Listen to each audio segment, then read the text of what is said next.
Hello, everybody. This is Guido Pickert, VP of IR and Corporate Communications at Aixtron. Happy to present you our full year 2021 results and give you some outlook for 2022. First of all, as a summary, our results have been fantastic from our point of view. It was a very exciting and successful year for us, and this despite supply chain issues all over the place. We were able to increase our orders by 65%, our revenues by 59%, and we were able to triple our operating result and net profit almost. So very, very successful from our point of view. And this is really driven by very strong demand from the areas that we are serving, in this case, power electronics and also optoelectronics. And to sum that up, we have achieved our full year 2021 guidance in all metrics, with total orders close to 500 million euros, revenues of 429 million euros, gross margin of 42%, and EBIT margin of 23%. So really, as I said, very successful. And I must also acknowledge that our team, especially in operations and in other areas, has done a fantastic job to really get this output done and make this kind of result possible. The customers we are serving, especially in the area of power electronics, in this case gallium nitride power electronics, have been pushing very strongly to get tools to increase their capacities. The demand they see from their customers is very strong. And it's all driven by the overarching scheme of energy efficiency, because gallium nitride as power electronics material, as well as silicon carbide, both they enable a much higher energy efficiency in the task of converting power, inverting power, whatever is needed from them, and therefore support energy efficiency overall. And it's fueled by a broad base of end applications in these spaces. For example, digitalization. It is sustainability, as I said, and overall electrification of automotive, but also other areas. So we really see something happening that power electronics, in this case, based on compound materials made on our tools, is moving from a kind of niche and specialty area to a broad demand area, high volume area, really becoming a mature industry. So this is what makes us very optimistic. And to give you an outlook for 2022, first of all, based on what I just said on 2021, we will propose to our AGM, to our shareholders, to pay out a dividend of 0.30 per share. And this is compared to 0.11 dividend we paid last year. So it's around about a 35% payout ratio of earnings. And then the outlook, the guidance I told you about, we are looking at another year of growth. We are looking at order intake of a range between 520 to 580 million euros. We look at revenues in a range of 450 to 500 million euros. And we stick with our gross margin of around 41% and EBIT margin, depending on top line volume, between, let's say, 21 and 23%. Please note that all these planned values that I just talked about are calculated on an euro-dollar exchange rate of 1.20, which today the US dollar is already much stronger, and this could give us a positive effect on our dollar revenues that we have in comparison to what we plan in the forecast or the guidance. Important to note as well, and this is new for us and for everybody else, is that we had the EU Taxonomy kicking in for many companies, meaning that they have to report about taxonomy eligible or taxonomy aligned revenues, OPEX and CAPEX. Eligible is a broader figure, so that could theoretically match to what the EU brought out as a criteria catalog. And then if it's aligned, it is proven that it fits into that. And we have, I don't know how many companies have also done that, certainly as one of the few companies have reported taxonomy aligned values. And this proves really, or gives it a quantitative proof. What we've been talking about is that our technologies, or the technologies made on our tools, on the devices made on our tools, enable, let's say, the areas of energy efficiency, as I said, sustainability, digitalization, and so help to avoid CO2 emissions on a broad scale. And looking at the figures, this is quite impressive. We have around about 57% of our 2021 revenues as EU taxonomy aligned. And at the same time, 39% of our CapEx, of our investments, and 76% of our OpEx, operational expenses, are EU taxonomy aligned. And the operational expenses that we have out there are literally our R&D expenses into new technologies that will, even at a bigger scale, help to deliver green revenues at the end of the day. So overall, a very successful year. As I said, I think I repeated myself, but you can imagine that we're very happy that everything turned out to be so good.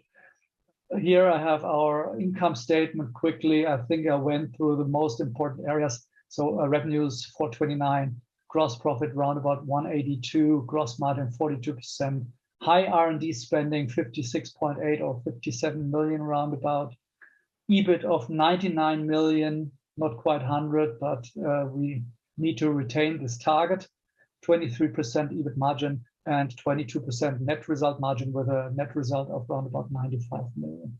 So overall, very encouraging figures, especially knowing where we're coming from. I told you about the growth that we achieved. And on the balance sheet, important is inventories are on high levels because of the anticipated revenue or volumes that we see, that we also guide for. We have very strong cash position, 353 million roundabout. And this gives us also the flexibility to invest into what we see, what we need, or what we see as a potential opportunity.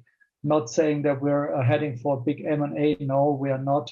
But we are always open to see whether there is any technology bolt-ons that we could add to the company if it adds value. So important to note that. Cash flow quite positive. We had a free cash flow of around about 49 million. So a very, very encouraging development here as well. The guidance I already told you about. Here you see it graphically. We anticipate about 65 million revenues just from spares and service from the after sales business. We expect to turn around about 215 million or our backlog into revenues in the course of this year. So we need 170 to 220 million of order intake that we need, that we still can turn into revenues in the course of this year, given our lead times of 6 to 8 months, or let's say at the moment, rather 9 months, maybe a bit longer. We need to get these orders in quite quickly, at least in the first half of the year, because anything we receive later will be shipped in the year to come. So it's also important to note that our lead times are playing a role here. Just give you an overview of where we stand, how it developed over the last 2 years. Revenues in the fourth quarter of last year were on a 10-year high that our colleagues achieved. And the same applies to order intake on high levels, not on a 10-year high, but on high levels continuing. And we see that continuing going forward as well, which is important for you to note. The revenue analysis, as I said, I told you about after sales. We have a similar ratio year on year, 15 to 20% maximum. After sales, 85 to 80% on equipment revenues.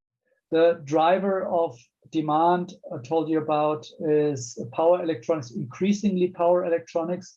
Right now, the strongest demand driver and on the revenue side is still opto-electronics. This includes laser technologies, for example, for glass fiber communication, optical glass fiber communication.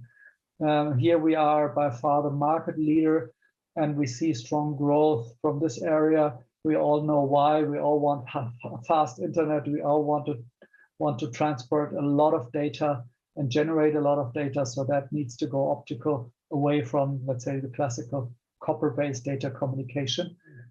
Yeah, last but not least, LED, important area today for let's say advertisement displays and other things, or displays in the stadium.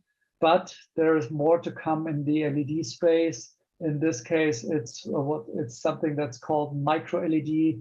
I already mentioned that in a previous conversation. Micro LED is a new way of making LED displays. So you make the LEDs so small that they can really be the single pixels on a display that we use, and we can really say with very proudly that we already see first or initial investments into production capacity in the course of this year. This is new. This has been pulled in by our customers, driven by good progress in the development programs they have. So micro LED will have first production related orders, and probably also revenues, shipments starting this year into next. And this is very encouraging because this is a completely new display technology. This is what I call the perfect display. You know, you have a single LED per color and 3 LEDs per pixel, so a red, a green, and a blue. And you can simply switch them on and off as you need them. You have a very, very high brightness, so very strong contrast, very high brightness. So you can see the LED display in sunlight, in bright sunlight. And at the same time, you can imagine that if it has such a brightness, you can watch it also with lower energy consumption. So you need less energy to generate high brightness in this case. And this is extremely important if it comes to, for example, wearables. Displays in smartwatches, displays in smartphones, and in other wearables or mobile devices are consuming most of the energy. So if you can reduce that consumption of the energy within a mobile device, you can run it longer on the same battery life. So that is very important. And this is why we believe that the end customers that want to present products made with micro LED displays are pushing fairly hard, the industry fairly hard, and therefore their potential suppliers to get ready and get the production up to speed. And we see that as suppliers of these potential suppliers, which is, as I said, very encouraging here as well. So this is where we're heading. The taxonomy aligned revenues I told you about, very, very high values here. We have to see how this fits into the overall industry, but I think we're very far ahead here. We have very, very positive ESG ratings from different rating agencies. So you can really say Aixtron is high tech, is green, and is growing at the same time, because the growth we saw now from 20 to 21. We continue to see growth also into 2022, and you can be sure we will see further growth further on, because then we see things like micro LED kicking in a stronger partial revenue, and also we see silicon carbide as a material to convert the power between the battery and the motor and the engine, and also the charger in electric vehicles kicking in stronger. So the industry is at the moment preparing for strong growth of capacity, strong investments going into the capability to produce silicon carbide devices, and we will profit of that. And we already see that when we said that we won another big customer of the top 5 that we're dealing with, that has placed already big orders, or is about to place big orders, as we said in the call. And yeah, this is paving the way for 2022 and beyond. Overall, very exciting growth story we're seeing here with Aixtron, very profitable and also prepared for encouraging overarching themes that are driving the demand of our customers and therefore of us. As I said, digitalization, sustainability, and electrification, not only of automotive, but also in other areas. So great that you're interested in our story. We're happy to share it, and we will share it going forward with investors and also our shareholders. And yeah, if you have any questions, the IR department in the region of Aachen is ready to take your questions and answer them. Thank you.